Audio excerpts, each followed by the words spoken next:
So I just got done watching episode 7 of season 3 of House of the Dragon, titled The Dragon in Winter.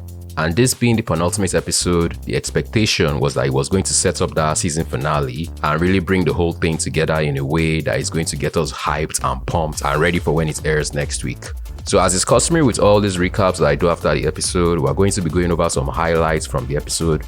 So if you know you don't want to know any of those details, then consider this your spoiler warning. So the episode opens with Helena having a vision of a grey horse in the courtyard of the Red Keep before she's woken up by Rhaenyra, who demands to know about her dreams, if she was going to prevail or not, but Helena insists she didn't know. And in this scene, it was clear that Rhaenyra was on edge, owing from all the pressures that she has been going through in the last couple of episodes, and it's kind of showing that gradual decline into madness. That was becoming another mad queen, which is setting up what I'm expecting is going to be her eventual demise, but only time will tell.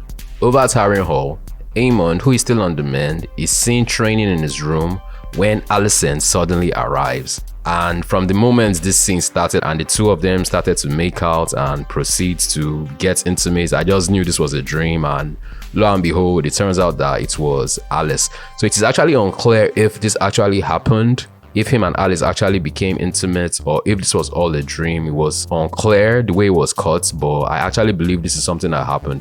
But in the very next scene, the real Alicent arrives in Harrenhal, and Aemond, still shaken up by what just happened, didn't believe her at first, but eventually he welcomes her in. And Aemond later kills Alicent's guard, saying that he couldn't trust the stranger to keep the secrets he had uncovered over there at the castle. Then we get a scene showing the rivermen making their way to Tumbleton, and you could even see Sir Criston's head mounted on his bike, which was just sad and ironic and very far from the glory that Criston had been expecting.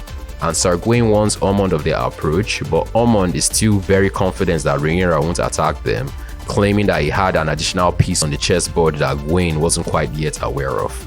Then we get a scene where Daemon storms the Vale, demanding to see Rhaena, as Lady Jane had apparently informed him that she had been up and about and wasn't keeping to her end of the deal. And Lady Jane threatens to inform Rhaenyra of her whereabouts, but Daemon pleads with her to give him one day to reach out to her, and she reveals her last known location to him. Then we have a scene with Baela and Adam, who are still in search of Aemond and Vhagar, where Adam asks Baela to speak to Daemon about legitimizing them, since Rhaenyra was clearly not willing to do this, with Adam telling her that they would need that legitimacy in order to be able to approach a lady should they happen to fall in love with one. And with the way the scene was constructed, it was clear that Adam was referring to himself, but Baela immediately went to his brother Alan, believing that he was the one that sent her, and before any of this could be resolved or confirmed one way or the other, they hear a scream in the distance where they see Sheep Stealer. Over at Tumbleton, Ormond has dinner with Lord Corlys, informing him of his plan to keep him as a hostage to prevent the Valyrian army from going to King's Landing to shore up their forces, because they wouldn't want to risk Lord Corlys getting harmed while he was a prisoner. And it was clear that Ormond really wanted to ensure that Rhaenyra won't have any reprieve from the current lawlessness that was taking place there in the absence of the Gold Cloaks. Afterwards, Daeron informs Gawain of the outcome of the meeting while lamenting the current predicaments they were in, the fact that he was being presented as a king and expected to play a role in the ongoing madness, and Gawain himself couldn't really understand how any of this was going to play out the way Ormond was expecting, but it remains to be seen how everything will play out in the finale next week. During a small council meeting, Lord Mandalay complains about being made a scapegoat for the grievances of the people, as it was clear that this was the plan all along and he was just more or less a lame master of coin, as there was really nothing he could do to alleviate the lack of gold in the city. And in the midst of all this, Baela and Adam arrived to inform Rhaenyra that Sheep Stealer had been sighted with another rider, and Rhaenyra immediately moves to investigate, asking Adam to come with her. Then we have a scene with Aegon, Lord Larys and Tyrion Lannister, who are still on their way to the shore, with Tyrion still trying to convince them to instead go over to Castle Rock, when they hear of the approaching Mutin's army from Maidenpool, which was where they were actually headed to, and Tyrion suggests that they return back to Rook's Rest instead. But they discover that the army was already on its way there to Rook's Rest, and at this point, Lord Larys asks Tyrion to actually give himself in so that him and Aegon would be able to escape and continue with their plan as originally intended. But Aegon refused to run, deciding that he was going to make his last stand there, and Tyrion decides to stay with him while Lord Larys departs, claiming that there was no contribution he could make, being crippled as he was. Then Alicent has dinner with Aemond and Alice, and Aemond informs her of his plan to remain in Harrenhal and to make the castle his new home and seat of power. And it was clear that both Alicent and Alice didn't really trust each other. And in a subsequent scene, Alice actually warns Aemond about Alicent, telling him that she was actually there to do him some evil, that there was this veil of darkness around her that she could see, betraying her intents. Then we get a scene where Daemon and Caraxes finally confronts Rhaena on Sheepstealer, and from the get-go it was clear that the dragons were pretty much at each other's throats, wanting to get into this skirmish, and both riders could barely keep them at bay.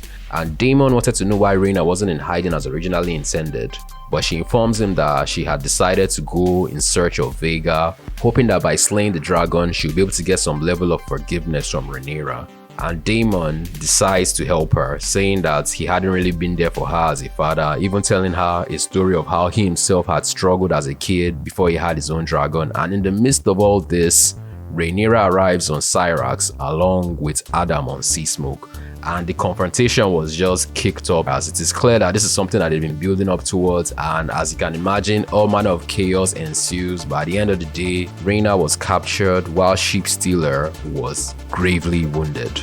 Over at King's Landing, we have a scene in the throne room where Mysaria tells her friend that Rhaenyra would no longer be hearing petitions from the common folk. But she insists that her friend can still bring those petitions to her, and she will try and whisper in Rhaenyra's ear at a time when she's more accommodating. And her friend gives her an ominous message telling her not to forget that in the halls of Highborns, a whore will always be a whore.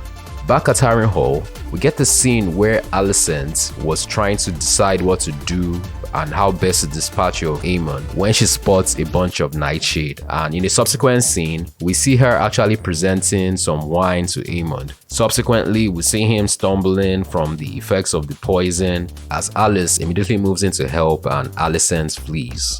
Then back at King's Landing, Daemon explained why he had done what he had done, trying to protect Rhaena, and at the same time trying to protect Rhaenyra from what she might have to do. But Rhaenyra clearly wasn't having it, saying that she wasn't going to be able to entertain him that night.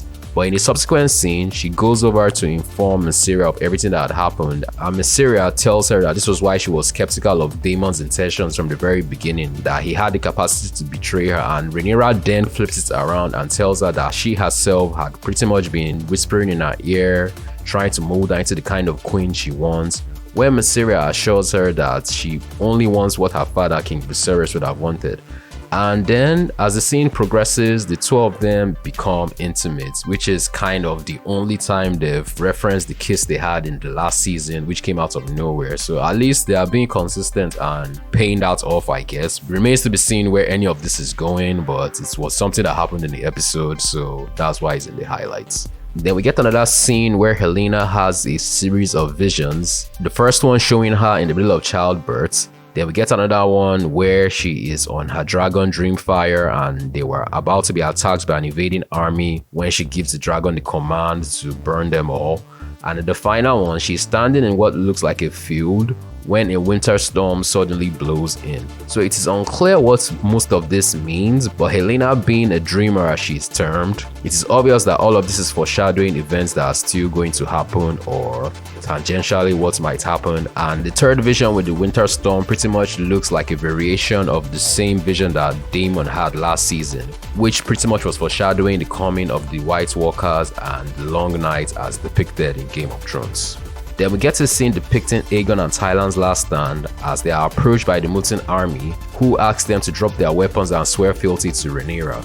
But Aegon, finding a last burst of courage, announces himself as the king and his claim to the throne in front of the army, and while he's giving this speech, a resurrected Sunfire heeds his call and burns the entire army down. And I have to say that this was hands down my best scene in the entire episode. In fact, I think this was the scene that pretty much saved the episode in my opinion. And I like the way it was built up over the course of the preceding episodes with the whole ordeal that Aegon went through.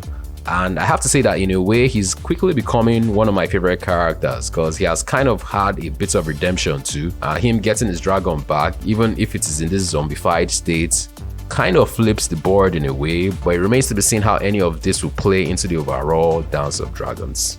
Then the episode ends with Ulf meeting with Ormond, revealing he had been working with him for some time, and Ormond promises to make him the Lord of Driftmark, as Ulf reveals his intention to burn all those that have mocked or humiliated him. And I have to say that I really saw this one coming a mile away, because they just telegraphed it so heavily with the way that Ulf was always being maltreated, so it only made sense for him to eventually turn coat. And to see that he has been working with Ormond for some time and betraying them behind their back, all of this tracks, and I'll say that they've done a decent enough job in pulling it off, and I'm actually curious to know how he's going to end up betraying them in that finale next week. So looking at the episode as a whole, I have to say that it is definitely an improvement from what we got last week, even though we still have to deal with some of the plot lines that are not my favorites in the show. For example, the Rhaena plot line with Sheep Stealer and Rhaenyra eventually finding out that she was the one behind the death of Jace, as well as the plot line with Alicent going to assassinate Aemond in Harrenhal. This, I have to say, are the two weakest plot lines in the entire show thus far, but all of it had a culmination this week, and at least some of it has been addressed, and I believe we can now move on to the ramifications of what happened. But on the flip side, the episode also had some of my favorite moments in the show thus far, particularly with Aegon reuniting with Sunfire, and even the little skirmish we got with the dragons. That's really depicted why the civil war between the Targaryens was known as the Dance of Dragons, because at the end of the day, the dragon riders are not really the ones in control, as the dragons have full autonomy and a mind of their own, and it was clear from that scene that the dragons really wanted to get at each other's throats. So yeah, I'm actually quite happy with how the episode turned out, and it definitely has me primed for the season finale next week. Anyway, these are just my thoughts about episode 7 of season 3 of House of the Dragon. What did you think about the episode? Are you equally as hyped for the season finale? Let me know in the comment section down below. Don't forget to like this video if you enjoyed watching this discussion, and to subscribe to the channel with notifications turned on if you'd like to see more discussions like this in the future. And until the next one, this is Michael, signing off.